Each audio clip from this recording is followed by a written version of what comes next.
আমরা প্রতি বছরের মতন এবছরও দোলে গেছিলাম তারাপীঠে।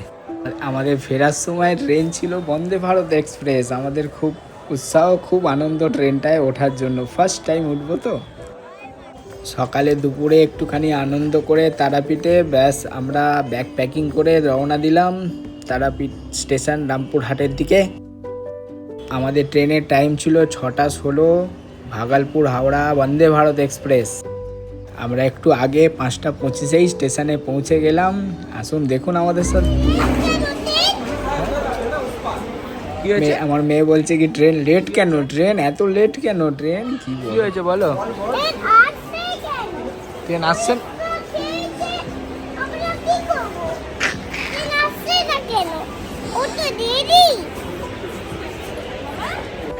ট্রেন আমাদের ঠিকঠাক টাইমে ঠিক 6:16 রামপুরহাট স্টেশনে 2 নম্বর প্ল্যাটফর্মে এসে দাঁড়ায়। আমাদের কোচ নাম্বার ছিল C3। Train number 22-310, Bhagalpur Howrah Vande Bharat express. আমাদের খাওয়া দাওয়া নিয়ে মোটামুটি 840-50 টাকার মতন পড়েছিল।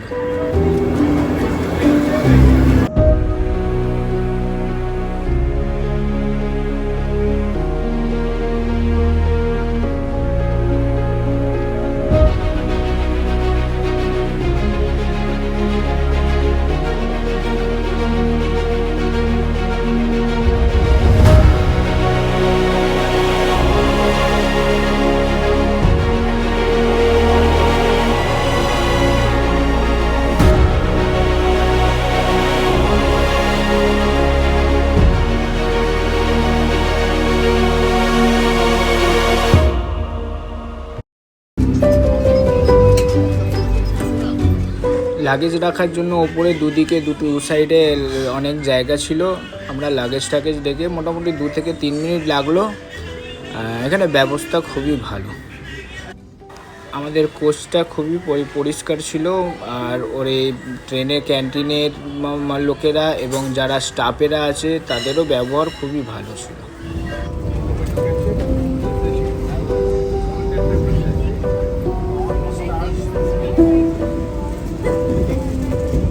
ট্রেন আমাদের 109 কিলোমিটার বেগে ছুটছিল বোলপুরের দিকে, ভাগলপুর হাওড়া বন্দে ভারত এক্সপ্রেস। ট্রেনে ওঠার সাথে সাথেই হাতে একটা 500 মিলিলিটারের জলের বোতল দেওয়া হলো। সবাইকেই দেওয়া হচ্ছে, যাদের খাওয়া দাওয়া আছে তাদেরও, যাদের নেই তাদেরও, সবাইকে। সামনে খাবার রাখার জন্য একটা টেবিল ছিল, বেশ ভালোই। সামনে জায়গাও ছিল অনেকটাই।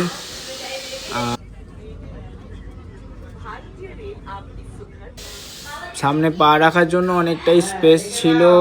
ফ্রুট রেস ছিল, সামনে বোতলে হোল্ডার আছে, ম্যাগজিন রাখার জায়গা, বেশ ভালোই জায়গা ছিল সামনেটা। চার্জ দেওয়ার জন্য চার্জিং সকেট ছিল, ইউএসবি পয়েন্ট ছিল। যাদের ইউএসবি কেবিল আছে তারা ডাইরেক্ট ইউএসবি থেকেও চার্জ করতে পারবে। সিট পুশ করার জন্য লেফট সাইডে সুইচ ছিল। টিফিনের জন্য কিছু স্ন্যাক্স দিয়েছিল, তার মধ্যে কচুরি ছিল, অনেক কিছু ছিল। আমি একটা ফ্রুট জুস ছিল, ফ্রুট জুস তুলে খেলাম। তার সঙ্গে চা খাওয়ার জন্য চায়ের সরঞ্জাম ছিল, চায়ের জন্য গরম জল দিয়ে গেছিলো। আমি সেগুলো তুলতে পারিনি, একটুখানি ব্যস্ত ছিলাম। জামা খেতে ভালো আছে? তুমি মানুষ হবে না, মানুষ হবে না তুমি? হ্যাঁ,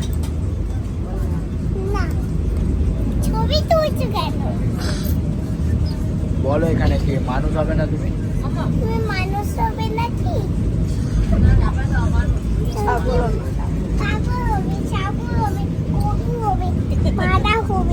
তুমি কি গরু? তুমি গরু না ছাগল? তুমি গরু না ছাগল?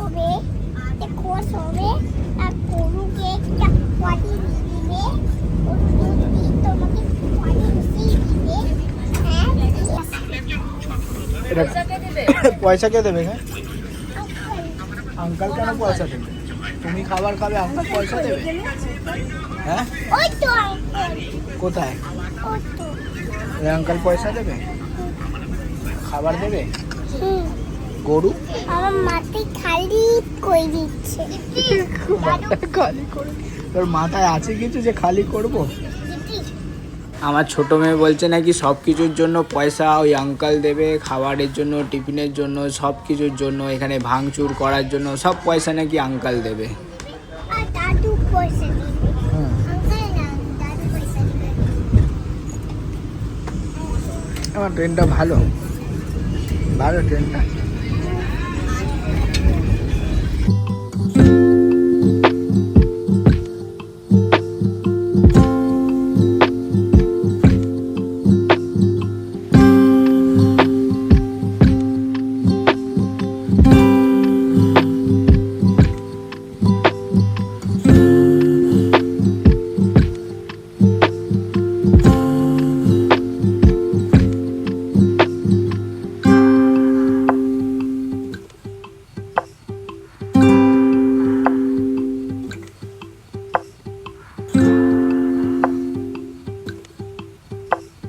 একটা সুইচ প্রেস করার সাথে সাথেই গেট খুলে যাচ্ছে, হাইড্রোলিক সিস্টেম। ও দারুণ ব্যবস্থা। লেফট সাইডে ওয়েস্টার্ন এবং রাইট সাইডে ইন্ডিয়ান স্টাইল। আসুন টয়লেটটা দেখি আপনাদের। টয়লেটে অনেকটাই স্পেস আছে, ওপরে ভেন্টিলেটার আছে, এক্সজস্ট আছে, টিস্যু পেপার দেয়া হয়েছে, আর এখানে একটা রড আছে যদি ট্রেন খুব জোরে চলে তো যে কারণে ফ্ল্যাশ করার জন্য সুইচ দিয়েছে। এখানেও মগটা বেঁধে রেখেছে বন্দে ভারতেও, কেউ যদি নিয়ে চলে যায়। কী অবস্থা, দেশের মানুষ কবে শুকাবে।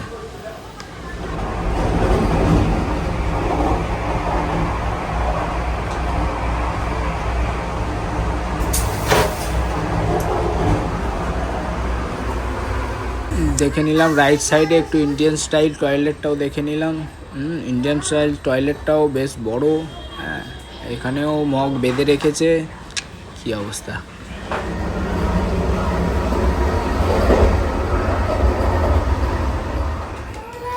আমি একটুখানি হ্যান্ড ওয়াশ করে নিলাম, লিকুইড হ্যান্ড ওয়াশ নিয়ে একটু হ্যান্ড ওয়াশ করে নিলাম। জলের প্রেশার একদম ঘরের কলের মতন। আর এখানে হাত শুকানোর জন্য মেশিন আছে, হাত শুকিয়ে যাবে অটোমেটিকলি। বাহ। টয়লেট চেক করতে করতে শান্তিনিকেতন বোলপুর আমাদের চলে এলো। স্টেশন লেফট সাইডে, গেট খুলবে লেফট সাইডে। আমি গেটের কাছে একটু দাঁড়িয়ে গেলাম এসে। বন্দে ভারতে সামনে গেটের জায়গাটায় কিন্তু অনেকটাই স্পেস দেয়া আছে। বেশ বড় বড় লাগেজ নিয়ে আপনি ভালোভাবে সুস্থভাবে এখানে উঠতে পারবেন, অনেকটাই জায়গা আছে। প্ল্যাটফর্মে ট্রেন দাঁড়াতেই লেফট সাইডে গেটটা ব্লিঙ্ক করতে করতে খুলে গেল অটোমেটিকলি। বোলপুর শান্তিনিকেতন, এখানে হোল্ডিং টাইম 2 মিনিট। ট্রেন দাঁড়াবে ঠিক 2 মিনিট পরই আবার গেট ব্লিঙ্ক করতে করতে বন্ধ হয়ে গেল। যদি কেউ বাইরে থাকে আবার সেই অটো এমার্জেন্সি গেট খোলাতে হবে। ব্যাস, এসে দেখলাম আমাদের ডিনারটা দিয়ে দিয়েছে। ডিনারে দিয়েছে রুটি, পরোটা, একটা ডাল, একটা এটা মনে হচ্ছে ভেজ সবজি আছে একটা, আর এটা দহি, আর আছে এটা রাইস, আর ছিল সঙ্গে আমার চিকেন, যেহেতু ননভেজ নিয়েছিলাম তাই চিকেন দিয়েছিল, আর একটা ছোট্ট আচার দিয়েছিল। এই আচারটা কজন খান আপনারা? আমি তো খাই না। আর একটু হাতটা স্যানিটাইজ করে নিই, স্যানিটাইজার দিয়েছিল। খাওয়ার আগে স্যানিটাইজ করে খেতে হয়। এই টেস্টি খাবারগুলো খেতে গেলে কিন্তু বন্দে ভারতে উঠতে হবে। মানে বন্দে ভারতে উঠলে হবে না, খাবারের জন্য আলাদা টাকাও দিতে হবে। ব্যাস আরম্ভ করলাম আর কি। ডাল থেকে প্রথমে ভাবলাম ডাল ভাত খাবো, একটুখানি ওই মিক্স সবজিও নেব। এই কচুরিটা টিফিনের সময় দিয়েছিল বউ, আবার আমার প্লেটে দিয়ে দিল। বারবার চোখটা খালি আচারের দিকেই পড়ে যাচ্ছে আমার।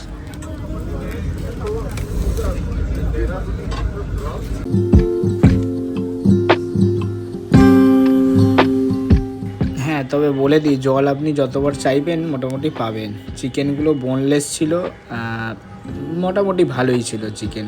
আমি ডাল ভাত একটু সবজি নিয়ে খেয়ে চেক করে দেখলাম, বেশ ভালোই খেতে, টেস্টি, খুব সুস্বাদুই। আইসক্রিমটা ভালো দিয়েছে। হ্যাঁ, ভালো দিয়েছে। ট্রেনটা ভালো না দীপ্তি? ট্রেনটা ভালো। হ্যাঁ, ট্রেনের নাম কি বলো তো? ট্রেনের নাম কি? বন্দে ভারত।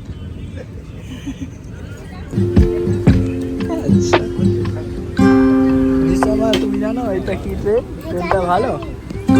মা আমার জানি এদিকে বলো। ইন্ডিয়া ইন্ডিয়া ট্রেন আমার বড় মেয়েকে জিজ্ঞেস করাতে ও বেশ ভালোই বলেছে, এটা ইন্ডিয়ার ট্রেন, এটা বন্দে ভারত ইন্ডিয়ার ট্রেন। গরু, হ্যাঁ দাও। আমার গরুটা শুধু বদমাশি করেছে, খুব ট্রেনের স্টাফেদেরকে খুব খুব বিরক্ত করেছে। ট্রেন বেশ তার সময়ে ছুটছে, আমরাও খাওয়া দাওয়া করে আইসক্রিম খাচ্ছি। খাওয়া দাওয়া সম্পূর্ণ করে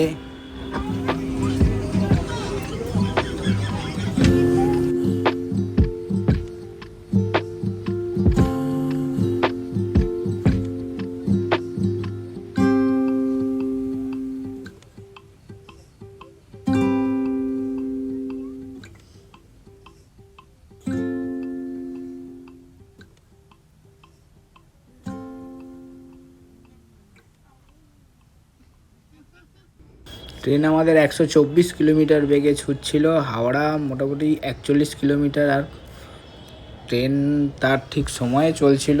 আমরা কখন ট্রেনে বসলাম আবার কখন নেমে গেলাম বুঝতেই পারলাম না। সত্যি ট্রেনের ভেতরে আপনি একটুও বুঝতে পারবেন না ট্রেন কতটা জোরে ছুটছে। কখনো 130, আবার কখনো 128, কখনো আবার 140 চলছে, বুঝতেই পারা যাচ্ছে না ট্রেনের ভেতরে। দীপমালা বলছে আমিও দর্শকদের কিছু দেখাই, যদি রোদ্দুর আসে তাহলে এইভাবে আপনি রোদ্দুরকে গার্ড করতে পারবেন। আমি বললাম এটা এমার্জেন্সি উইন্ডো, এই উইন্ডোটা একটু ভেঙেও দেখাও দর্শকদের কিভাবে ভাঙতে হয়। সমস্ত খাবার গরম রাখার জন্য ব্যবস্থা আছে, যে কারণে আমরা ট্রেনের ভেতরে সবসময় গরম খাবার পাই। আপনার যখন যেটা লাগবে এনাদের বললেই সঙ্গে সঙ্গে এরা ব্যবস্থা করে দিচ্ছে। দেখুন এইটা হচ্ছে বন্দে ভারতের এক্সিকিউটিভ কোচ, যেখানে দু সাইডে দুটো এর সিটগুলো ঘুরেও যায়। আবার করে নিলাম সবাইকে ট্রেনটা কীরকম লাগলো, সবাইকেই জিজ্ঞেস করলাম, মাকে জিজ্ঞেস করলাম বাবাকে বন্দে ভারত কীরকম। বাবা কি বলে শুনুন। ভালো ভালো। আমার ভূতটাকে জিজ্ঞেস করে নিই, ভূতটা কেমন লাগলো ট্রেনটা? পুরো দাঁত বার করেছে, তার মানে ভালোই লেগেছে খুব। আমার মেয়ে বলছে আঙ্কাল আইসক্রিম দেয়নি, আরও আইসক্রিম চাই ওর, কি জ্বালা। ও ভালো ট্রেনটা ব্যাস, তারপরে আর কি, আমাদের হাওড়া দেখতে দেখতে হাওড়া চলে এলো। আমরা নেমে পড়লাম ট্রেন থেকে। সকলকে জানাই অনেক অনেক অনেক শুভেচ্ছা। সবাই ভালো থাকুন, সবাই সুস্থ থাকুন। নমস্কার। ভিডিওটা দেখার জন্য অনেক অনেক ধন্যবাদ সবাইকে। খুব শিগগিরই আবার একটা নতুন কোনো ভিডিও নিয়ে নতুন কোনো আবার এক্সপিরিয়েন্স নিয়ে আবার শেয়ার করব আপনাদের সাথে। ততক্ষণের জন্য ভালো থাকুন, সুস্থ থাকুন। Thank you for watching.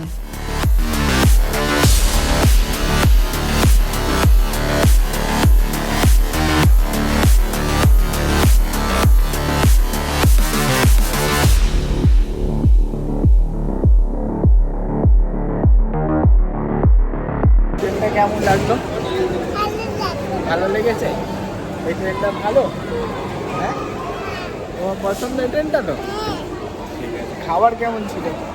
ভালো ছিল খাবার ভালো দিয়েছে? আঙ্কালটা ভালো ছিল? আর একটা আইসক্রিম ঝেপে দিতে এখন সবাই ভালো হয়ে গেছে, সবাই খুব ভালো। তাই